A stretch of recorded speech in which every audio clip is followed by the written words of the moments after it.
लिंगापल्ली में CRPF camp में जो घटना घटी जिसमें 4 जवान उसमें शहीद हो गए, बहुत दुर्भाग्यजनक घटना और ये बेहद ही दुखद है। और सीआरपीएफ कैंप में हुआ है, सारे सीआरपीएफ के जवान थे। कारणों का पता लगाया जा रहा है कि किस कारण से स्थिति बनी और ये नहीं होना था जो हुआ। आपको भूपेश जी, आपने पुनरावृत्ति ना हो इसके लिए भी एक निर्देश जारी किया है, लेकिन ये बार बार हो रही है और मनोचिकित्सकों का ये भी कहना है कि मानसिक अवसाद इसका एक बहुत बड़ा कारण है। सरकार इसमें कुछ संज्ञान में लेते हुए कुछ कार्य कर रही है। जहां तक के मुझे जो जानकारी मिली है वो चूंकि उसका स्थानांतरण जम्मू कश्मीर हो चुका था, 13 तारीख को उसकी छुट्टी भी स्वीकृत हो गया था। अब किन परिस्थितियों हुआ वो जांच के बाद ही पता चलेगा कि आखिर क्या परिस्थिति बनी कि उनको ब्रस्ट फायरिंग करना पड़ा और 4 लोगों की मृत्यु हुई और कुछ लोग घायल हुए। और कुछ जीरम की रिपोर्ट राज्यपाल को सौंपी गई है। देखिए, जीरम के घटना के बाद ये 25 मई 2013 घटना घटी जिसमें हमारे प्रथम पंक्ति के सारे नेता शहीद हो गए। अनंत कुमार पटेल, विद्याचंद्र शुक्ल, महेंद्र शर्मा, उदय मुदलियार सहित जवान भी उसमें शहीद हुए। हमारे कार्यकर्ता भी उसमें शहीद हुए और हताहत भी हुए।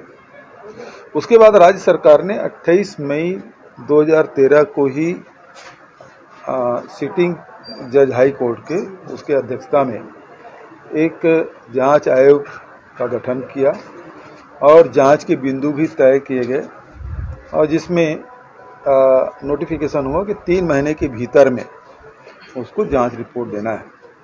और उस समय से लेकर अब तक के लगभग 20 बार समय में वृद्धि की गई। जून महीने में अभी 2021 को जून में ये पत्र आया कि इन्हें अंतिम अवसर दिया गया और फिर सितंबर महीने में ये जवाब आया कि समय और बढ़ाया जाना चाहिए, जांच पूरी नहीं हुई है। क्योंकि इस बीच में जस्टिस प्रशांत किशोर जी का स्थानांतरण हाई कोर्ट आंध्र प्रदेश में चीफ जस्टिस के रूप में हुआ था और इसलिए मैंने विधि विभाग से अभिमत मांगा था क्योंकि जांच पूरी हुई नहीं है और जो जज जांच कर रहे थे उसका स्थानांतरण हो गया है। तो ऐसी स्थिति में हमारे पास ऑप्शन क्या है? इसका अर्थ यह हुआ कि जांच पूरी नहीं हुई थी और चूंकि समय वृद्धि करने की मांग उधर से ही आयोग के सचिव के से ही आया था और चूंकि स्थानांतरण हो गया था, ऐसी स्थिति में इसके ऑप्शन क्या है इसके बारे में मैंने विधि विभाग से अभिमत मांगा।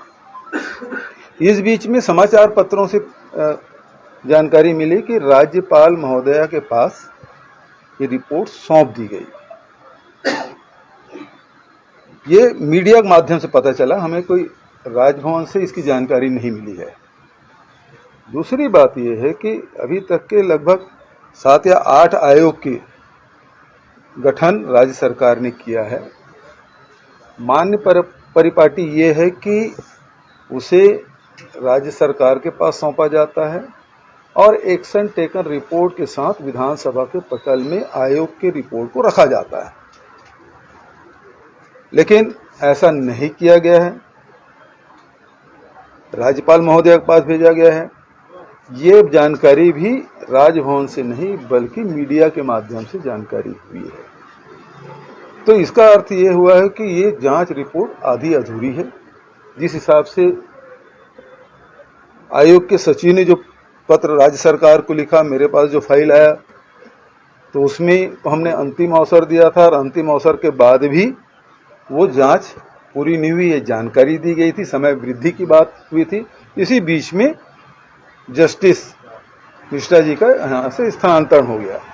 अब स्थानांतरण होने के बाद हमने पत्र फाइल बढ़ाई कि विधि विभाग से जानकारी मांगी कि इसमें फिर हमारे पास ऑप्शन क्या है, हम क्या कर सकते हैं, क्योंकि जांच पूरी हुई नहीं है, जज का ट्रांसफर हो गया। अब उस स्थिति में हमारे पास क्या है? तो अभिमत के लिए भेजा ही गया है, लेकिन अभी जिस प्रकार से जो जानकारी मिली है वो केवल मीडिया के माध्यम से। आगे क्या करेंगे सर? अब आप जांच कमेटी बनाएगी क्या सरकार? आगे आप लोगों का मैंने सच्चाई को सामने लाने के लिए? मैंने पहले ही कहा कि इसमें विधि विभाग से अभिमत लिया जा रहा है कि उसमें ऑप्शन क्या है, और इस बीच में मीडिया से जानकारी मिल रही है कि रिपोर्ट राज्यपाल को सौंप दिया गया है। तो जब जांच पूरी नहीं हुई है इसलिए समय वृद्धि की मांग किया जा रहा है, और दूसरे तरफ राज्यपाल को सौंप दिया गया है, ये दोनों बात विरोधाभास है। इसका मतलब जांच पूरा नहीं हुआ, और जांच पूरा नहीं हुआ तो क्या आधा अधूरे रिपोर्ट सौंपा गया है, और वो भी मान्य पार्टी के विपरीत राज्यपाल को सौंपा गया। अभी तक के तो राज्य सरकार को सौंपा जाता है, पूरे देश में ही होता है कि सरकार को सौंपा जाता है और सरकार है फिर एक्शन टेकन रिपोर्ट के साथ विधानसभा के पटल में रखते हैं, क्योंकि राज्य सरकार उसको रख भी नहीं सकता। आयोग की रिपोर्ट को ये बाध्यता है तो उसे विधानसभा के पटल में ही रखा जाता है। अब ये राजभवन भेजा गया, ये भी मीडिया के माध्यम से पता चला। अब कृषि बिल का विरोध कर रहे हैं, मंडियां बंद होने की बात कर रहे हैं। छत्तीसगढ़ की 200 से ज्यादा मंडियों से महज 7 मंडियां संचालित है। किसान संगठन की मांग है कि समर्थन मूल्य पर मंडी पर धान बेचने की अनुमति मिल जाएगी तो किसानों को बड़ी राहत मिलेगी। देखिए, हमारे यहाँ मंडी कहीं बंद नहीं है। हमने सोसाइटियों के माध्यम से जो खरीदी कर रहे हैं, 2300 सोसाइटी जो बने हैं वो मंडी का विस्तार ही है, और उसी के माध्यम से हम धान खरीदी कर रहे हैं। अन्य जो कृषि उत्पाद है उसके लिए मंडी अभी भी संचालित है, और इसके लिए हमने विधानसभा में डिम्ड मंडी का विधानसभा में बिल भी लाया, वो भी राज्यपाल के पास पड़ा हुआ है, और राज्यपाल के पास कई बार हम लोग मिल चुके हैं कि इसको राज्य सरकार को वापस दिया जाए अनुमोदन करके, लेकिन वो अध्ययन के नाम से अभी तक के रोके बैठे हैं। राज्यपाल के पास ये अधिकार है कि वो कभी तक, जब कोई समय सीमा नहीं, जब तक चाहे तब तक रोक सकते हैं। लेकिन इस बिल को विशेष विधानसभा सत्र बुला के पास किया गया था, उसके बाद भी अभी तक के राजभवन से उसकी कोई जानकारी हमको नहीं मिली।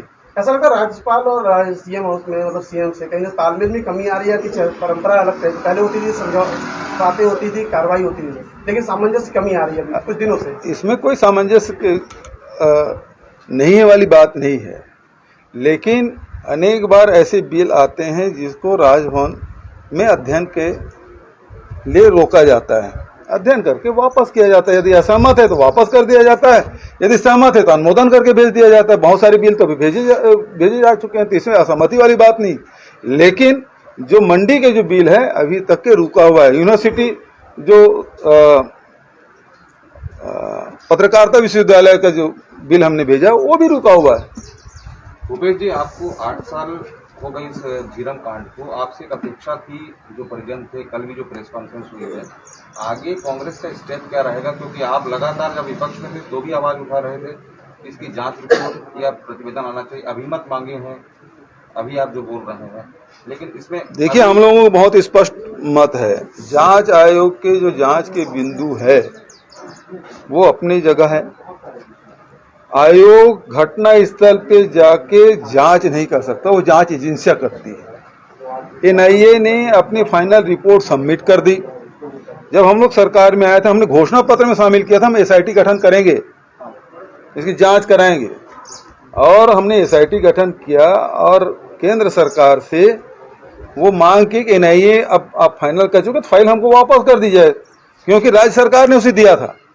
लेकिन अनेक बार पत्राचार करने के बाद होम मिनिस्टर के साथ दिल्ली की बैठक और यहाँ जब मेफेयर में भी बैठक हुई थी तब भी मैंने इस बात को उठाया कि वो फाइल हमको वापस कर दी जाए, वो केस हमको वापस कर दिया जाए। लेकिन केंद्र सरकार हमको वापस नहीं किए, और एनआईए की जांच देख रहे हैं किस गति से चल रहा है, और इसलिए हमने मांग किया था हमको तो न्याय चाहिए।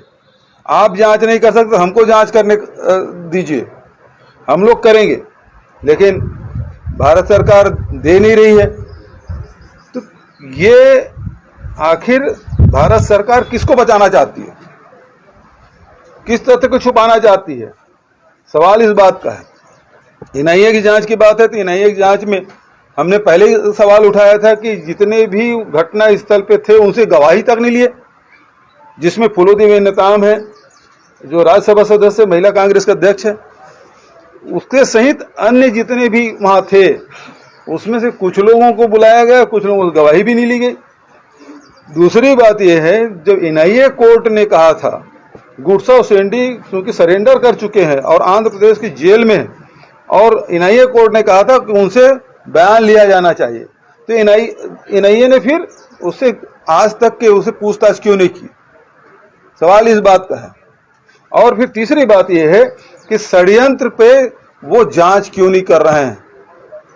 क्योंकि जो घटना है, अभी तक के इलेक्सपाल मेनन को अपहरण किया गया, अन्य उन लोगों को अपहरण किए गए, बातचीत की गई, कुछ सरकार में जो थे उस समय क्या बात हुई उसकी जानकारी हमें नहीं, लेकिन उसे छोड़ा गया। तो जब नंद कुमार पटेल और दिनेश पटेल को ले गए थे तो फिर उसे गोली क्यों मारी गई?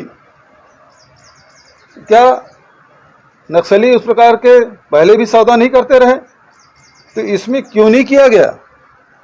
क्या षड्यंत्र है जिसे नाम पूछ पूछ के मारा गया कि महेंद्र कर्मा कौन है, दिनेश पटेल कौन है, नंद कुमार पटेल कौन है? आज तक के नक्सली कभी ऐसा करते नहीं रहे। तो ये एक षड्यंत्र का हिस्सा है। कांग्रेस पार्टी हमेशा से कहती रही ये राजनीतिक आपराधिक षड्यंत्र है। तो फिर एनआईए ने उसे जांच के बिंदु में क्यों नहीं रखा? और आयोग को भी बाद में मैंने पत्र लिखा कि जब नंद कुमार पटेल पे गरियाबंद पे हमला हुआ तो उसकी सुरक्षा क्या व्यवस्था की गई? महेंद्र कर्मा के पे जानलेवा हमला हुआ, बुलेट प्रूफ गाड़ी में जा रहे थे, ब्लास्ट हुआ, अपने घर से आ रहे थे दंतेवाड़ा, उसमें ब्लास्ट हुआ। उसके बाद उन्होंने सुरक्षा के लिए पत्र लिखा, तो उसके बाद क्या समीक्षा की गई? वो सारे जांच के बिंदु हमने इसको शामिल किया जाए, आयोग को भी लिखा। तो हम कांग्रेस पार्टी की ओर से, सरकार की ओर से लगातार, राज्य सरकार की ओर से लगातार इस बिंदुओं को हम लोग उठाते रहे, लेकिन केंद्र सरकार की ओर से कोई जवाब नहीं आया। सर, लेकिन इसी मामले पर बीजेपी का कहना है कि जब आप प्रदेश अध्यक्ष थे तो बोलते थे कि इसके सबूत हमारे जेब में है और अब उस सबूत को आपको सार्वजनिक करना चाहिए। बिल्कुल जो साइनिक ट्वीट किया कुछ देर पहले। मैं सार्वजनिक कर दूं, जांच कौन करेगा? जो गवाही से एनआईए पूछताछ नहीं कर पा रही है और जो भारत सरकार हमको जांच करने की अनुमति नहीं दे रही, फाइल हमको वापस नहीं कर रहे हैं, मैं बोल भी दूंगा तो जांच कौन करेगा? बताए उन बिंदुओं पे जांच करेगा तो? बयानों को कैसे देखें? ये सीधा गुमराह करने वाली बात है। आखिर इस षड्यंत्र में कौन लोग थे? भाजपा और केंद्र सरकार और तत्कालीन राज्य सरकार के बैठे हुए लोग किसको बचाना चाह रहे थे? सवाल इस बात का है, क्यों जांच नहीं करने दे रहे हैं? एसआईटी जांच, राज्य सरकार को जांच करने देने से उनको तकलीफ क्या है? सवाल तो इस बात का है। मेरा सवाल आज भी है, एनआईए क्यों वापस नहीं करी जब फाइनल रिपोर्ट कर दी है? और अब ढकोसला क्यों कर रहे हैं कि हम बुला रहे हैं जांच के लिए, किसी को नोटिस दे रहे हैं, किसी कुछ कर रहे हैं? क्या बढ़ा? 3 साल हो गए हमको लिखते, एक कदम बढ़ेगा एनआईए? इसका मतलब ये है कि षड्यंत्र हुआ था और ये लोग जानते हैं कौन है वो षड्यंत्रकारी जिसको ये लोग बचा रहे हैं।